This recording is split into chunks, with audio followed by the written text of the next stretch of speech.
claro, está haciendo mal. No puede considerar parte de la semilla de esa especie vegetal y eso les genera entonces este tipo de complejos. Aunque también hay veces, bueno, está grabando. Aunque también entonces nitrilo podemos encontrar en algunas almendras, porque hay dos tipos de almendras, las almendras dulces y las almendras amargas. Entonces, ya, entonces en las almendras dulces, pues las almendras dulces se utilizan pues en el vicio, ¿no demás? En el sublime, ¿no demás? Y una gran cantidad de dulces, ¿no? Por lo tanto, entonces, ellos no generan concentración. Pero sí, las almendras amargas son venenos, son tóxicos. Y ahí encontramos entonces este tipo de grupos funcionales. Por eso indica la teoría. Dice más o menos entre 50 a 100 cápsulas puede ser letal, te puede llevar a encontrarte con San Pedro. Entonces, mucho cuidado con el tipo de almendras. Mientras que las almendras dulces carecen de estos principios activos. Bien, en el tanto entonces, los nitrilos van a tener este tipo de estructura química. Ser un carbono, por ejemplo, enlace 1, 2, 3 enlaces. Entonces tienen un enlace sigma y tiene dos enlaces pi. Es el responsable de dar entonces la reactividad a este compuesto orgánico que podría tener 2, 3, 4, 5, 6 N átomos de carbono, por ejemplo. ¿Ya? Por lo tanto, entonces podemos representar de esta forma. O también podemos representar entonces, por ejemplo, de esta manera también podemos hacer. Claro que el nitrógeno en este caso está altamente reactivo, ¿no? Y está bastante estable este carbono. Y si invertimos es lo mismo que podemos representar de esta manera. Así como las aminas, los alcoholes, los aldehídos y una gran cantidad de compuestos orgánicos, estos grupos funcionales van a estar unidos, o pueden estar unidos ¿a quién? A una cadena alifática como radical. Y si no está unido a una cadena alifática como radical, puede estar unido ¿a quién? A una cadena aromática. ¿No? Y los compuestos aromáticos son que se caracterizan entonces porque tienen enlaces dobles distribuidos en toda la función en el espacio, ¿no? Por ejemplo. Entre tanto entonces,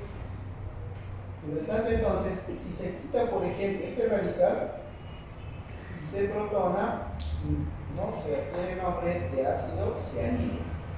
¿Sí? De ácido cianhídrico. Si se protona aquí, toma el nombre de ácido cianhídrico.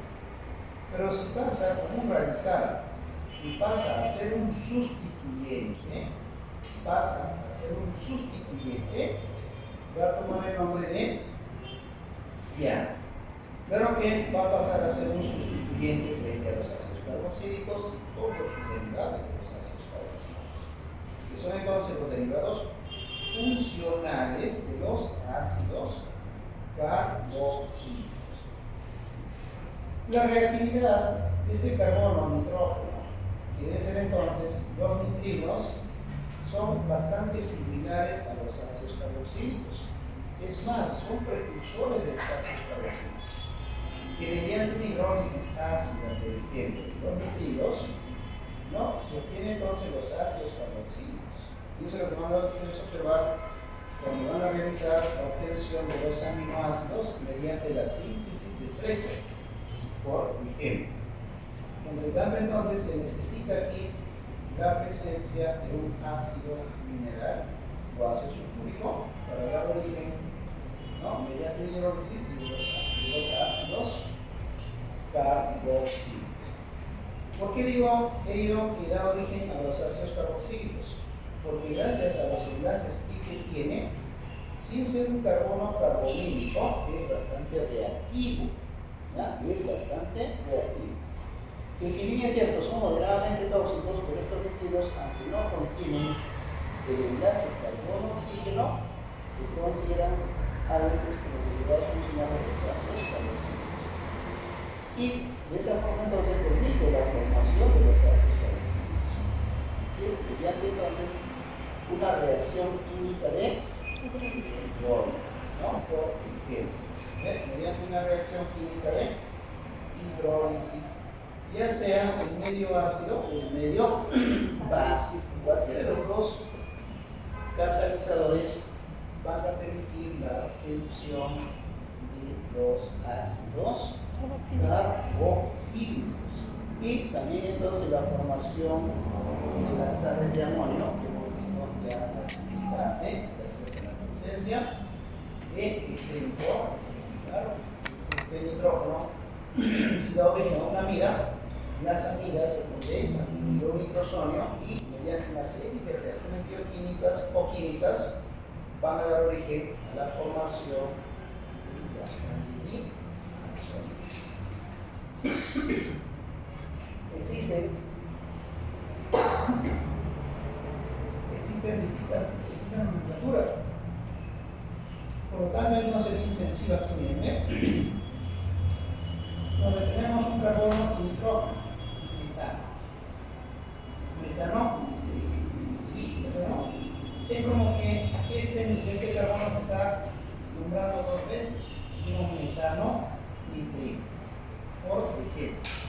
Pero fíjense, cuando tiene aquí 1, 2, etano nitrilo. Aquí tiene 1, 2, etano dinitrilo. Aquí tiene sustituyentes, 1, 2, 3, 4. Es nitril, etano nitrilo. Por lo tanto, entonces la IUPAC establece también normas o reglas para nombrar estos compuestos orgánicos que tienen entonces este grupo funcional de los nitrilos. Pero también los nitrilos pueden estar unidos a las cadenas cíclicas, ya sea saturadas o insaturadas. Como tenemos aquí, es una cadena cíclica saturada, tiene enlaces simples, ¿no? No hay ningún doble enlace aquí en este caso. Por lo tanto, es un nitrilo saturado cíclico. También aquí miren, ¿ve? Todas las estructuras tienen enlaces cíclicos. Por lo tanto, son compuestos saturados, ¿ya? Saturados cíclicos. Pero sin embargo, aquí es muy distinto, miren, ¿ve? Tiene la misma estructura química, claro que no tiene nitrilo, ¿no? Pero sin embargo, tiene enlaces dobles, compuestos insaturados. Bueno, compuesto saturado, compuesto insaturado. Compuestos saturados, ¿no? Porque tienen enlaces cíclicos. ¿Sí? ¿Está claro? O sea, todas aquellas cadenas cíclicas que tienen enlaces cíclicos o cadenas alifáticas que tienen enlaces cíclicos son compuestos saturados. Ya son los compuestos más estables. Pero sin embargo, ya sean cadenas alifáticas o lineales que tienen enlaces dobles o en todo caso cíclicas con enlaces dobles son compuestos insaturados. Ahí de forma global para poder consolidar la información. Por lo tanto, entonces, como es un grupo funcional de este nitrilo y está unido a un anillo cíclico, ya sea saturado o insaturado, es carbo. Cualquier compuesto o cualquier grupo funcional, aldehído, ácidos carboxílicos, anhidridos, ¿qué más?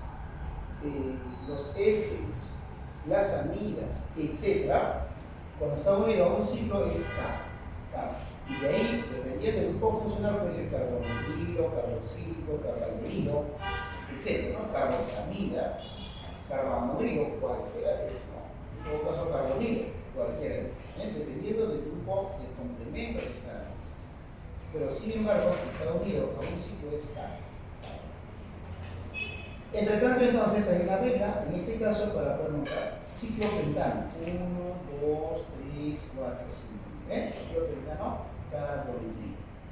Pero en este caso hay un sustituyente. El cloro hay un sustituyente. Por lo tanto, 1, 2, 3, 4, 5. Profesor, ¿y no puedo nombrar de aquí? 1, 2, 3, 4. No. Es importante tomar en consideración este sustituyente, que esté mucho más cercano al grupo funcional. Sería una regla en este caso. Y cuando hay sustituyentes hay que denominar en qué carbono se encuentran. Como ven ustedes, hay 1, 2, carbono 3. 3 cloro, ahora sí cis-hexano carbonídrico, ¿no? Carbonídrico, por ejemplo.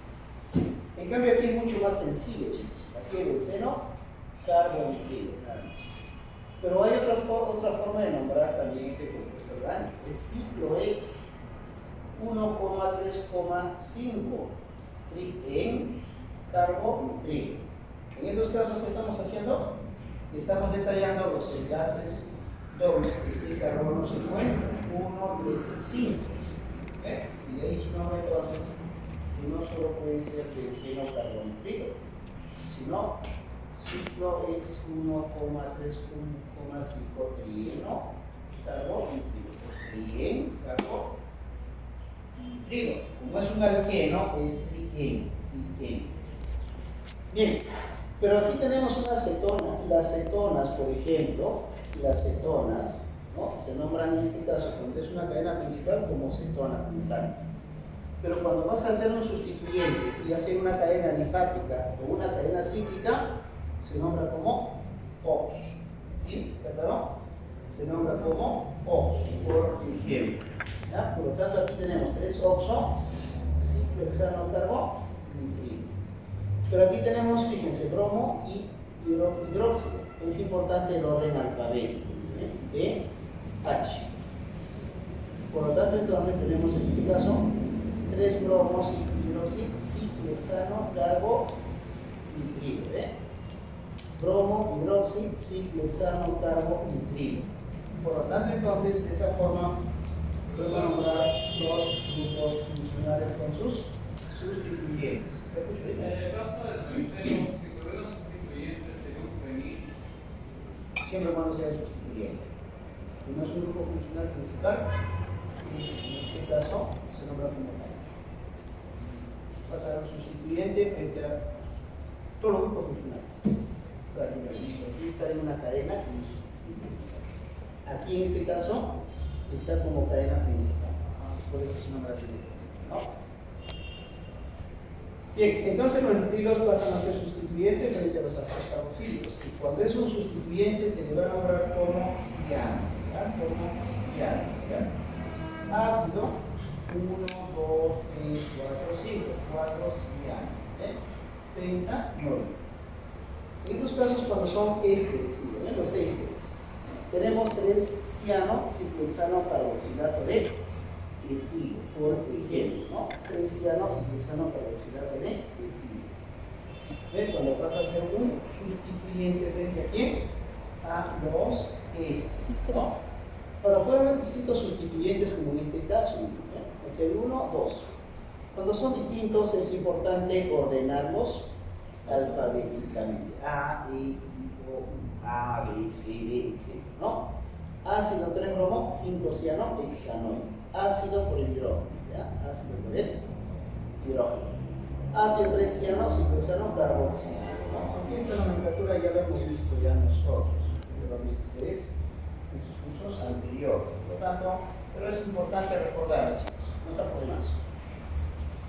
Bien, entre tanto entonces la obtención de los nitrilos del plástico puede obtenerse mediante la sustitución nucleofílica de un halógeno, de alquilo, mediante un ataque nucleofílico ocasionado por el carbono en este caso el nitrilo correspondiente.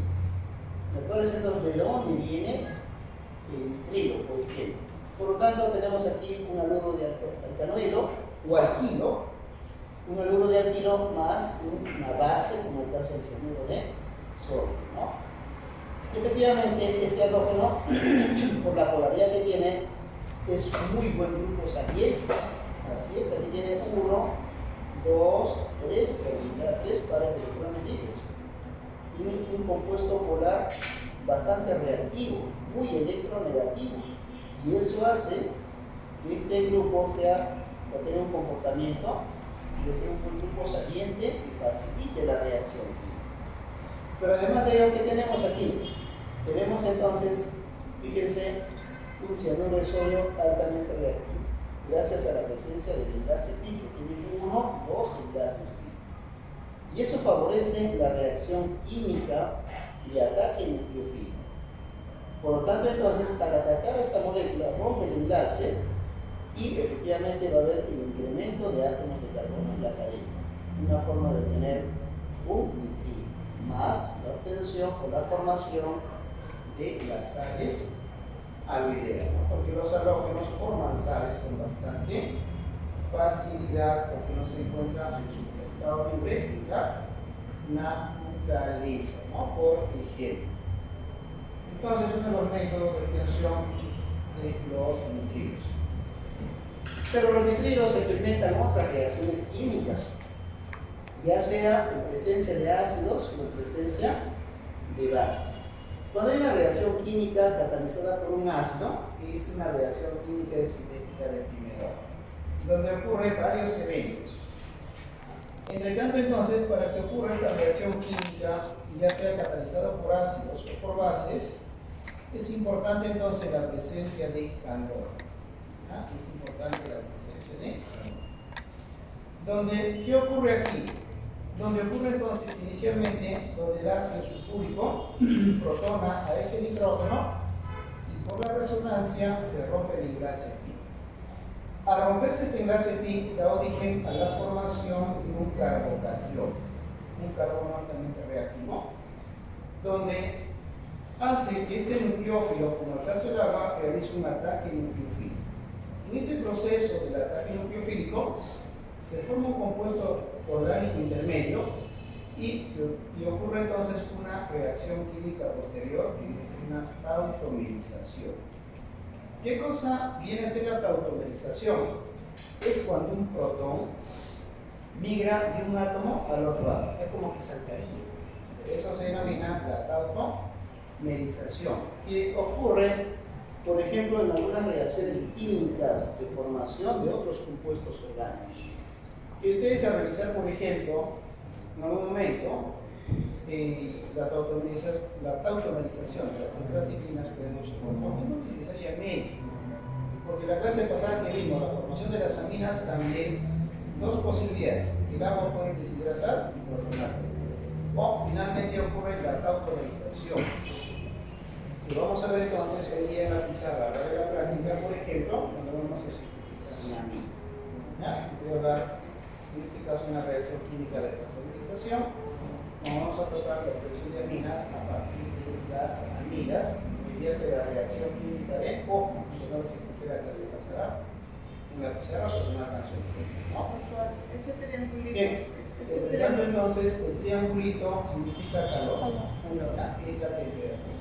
Por eso decía que es importante la temperatura. ¿No? Es importante la temperatura. Yo matemáticas. Química. ¿No? La temperatura. Puede ser C, una flechita arriba o triángulo. Eso indica la temperatura. Calor, ¿no? Bien, entre tanto entonces, esa tautomerización va a dar origen a la formación de las aminas, ¿no? Por ejemplo. Continuamos tratándolo en este caso con más moléculas de agua y el agua al protonar igual. Tautomeriza esta amina y sale bajo la forma de amoníaco, dando origen a la formación de un ácido carboxílico. Por lo tanto, entonces, los nitrilos, mediante una hidrólisis ácida en presencia de temperatura y catalizadores ácidos como el ácido sulfúrico, da origen a la formación de los ácidos carboxílicos. Por eso es que se consideran a los nitrilos como derivados de los ácidos carboxílicos, ¿no? Y es una reacción química bastante característica. Por ejemplo, que se utiliza en la obtención de aminoácidos mediante la síntesis de estreno, por ejemplo. Es una reacción química un poco más sencilla en relación a lo que hemos visto la clase pasada, la reacción de Gabriel, pero sin embargo también la hidrólisis de nitrilos catalizada por una base. Por lo tanto, entonces, la base que utilizamos aquí es el hidróxido de sodio. El hidróxido de sodio es una de las bases que se utiliza entonces con la finalidad de sintetizar los ácidos carboxílicos. Claro que en esta primera reacción química se forman igual las amidas, ¿no? Las amidas, y lo tratamos entonces con exceso de agua y vamos a obtener los iones carboxilatos. Que finalmente estos iones carboxilatos al ion hidronio que van a protonar a este grupo saliente, ¿sí? Lo convierte en un compuesto inestable y luego se produce una protonación. Este compuesto fuertemente básico lo que hace es sustraer el hidrógeno del subproducto y da origen a la formación de ácido carboxílico a partir del ion carboxilato, ¿no? Los iones carboxilatos suelen ser entonces bastante importantes. ¿Sí? ¿Hasta ahí todo claro? ¿Alguna consulta? ¿No? Muy bien. En relación a las a los nitrilos, son algunas reacciones químicas bastante pequeñas. Bastante pequeñas. Bien, hablamos hace un instante, por ejemplo, de la obtención, en este caso de alcoholes, a partir de aldehídos, a partir de cetonas. También la obtención de las aminas a partir de las amidas, por ejemplo. Por lo tanto, entonces, los catalizadores que actúan, o estos agentes reductores que actúan, en este caso es la hidruro de litio y aluminio. Por lo tanto, vamos a ver muchas reacciones químicas estos catalizadores. Pero no olvidemos que tenemos aquí una etoxietana, ¿no? O también que se conoce como éter de manera general. Si el éter es una dietiléter o etoxietana, es entonces un catalizador que va a acelerar, que va a ayudar a esta reacción química a la hidruro de litio y aluminio. Entre tanto, entonces, la primera etapa viene a ser la adición de un hidrógeno a este nitrógeno. Una vez que se adiciona el hidrógeno a este nitrógeno, por el efecto de la resonancia se rompe el enlace, está aquí, y se protona. Rápidamente se protona y este átomo de carbono se estabiliza. ¿Ya? Se estabiliza. Pero luego entonces, nuevamente otra protonación, porque son muy buenos agentes reductores, son muy buenos agentes reductores, reduce este nitrógeno y da origen a la formación de una imina. Y la imina, entonces, por el mismo efecto de la resonancia, porque aquí ya 1, 2, 3, 4 enlaces. Por la resonancia que tiene, se rompe el enlace y nuevamente entonces lleva a este carbono altamente nitrógeno. Es ahí donde completa la reacción química y da origen a la formación de una amina, ¿no? Por ejemplo, una amina. Entonces aquí no hay muchas reacciones químicas, eso lo consiste en protonar el grupo amino, luego al carbono, al nitrógeno, carbono, y de esta forma la obtención de una amina, ¿no? Por ejemplo. Pero sin embargo también podría ser entonces con exceso de ácido sulfúrico, también por ejemplo. El exceso de ácido sulfúrico en presencia de nitrógeno igual entonces la obtención de las aminas, ¿no? De las aminas. Y si no es así, podemos utilizar ¿quién? El agua, ¿no? El agua. Igual tomando como catalizador, en este caso, el ácido sulfúrico. El ácido sulfúrico es quien va a facilitar esta reacción química. Pero lo más importante en estas reacciones químicas vienen a ser entonces la hidruro de litio y aluminio. ¿Sí? ¿No? Entonces consiste en protonar este nitrógeno, protonamos este nitrógeno, protonamos el carbono y protonamos el carbono. Y damos origen a la obtención de las aminas, ¿no? Los compuestos aminados que hemos visto en distintas moléculas en las diapositivas anteriores, que tienen múltiples actividades biológicas, una gran cantidad de actividades biológicas que tienen entonces estos compuestos aminados. Bien, y finalmente el reactivo Duval. El reactivo Duval está compuesto de aluminio, ¿ya? Es uno de los compuestos o uno de los reactivos bastante interesantes, bastante importantes, entonces donde facilitan, por ejemplo, a este nitrógeno en activar, producto de la ruptura el enlace aquí. Es aquí donde recién se produce entonces un ataque nucleofílico al carbono carbonilo. Una vez que se produce este ataque nucleofílico, ¿qué ocurre? Ocurre entonces una reacción química de tauromerización. ¿Y qué cosa es una tauromerización? Es cuando aquí que tenemos un catión oxonio migra a formar un enlace.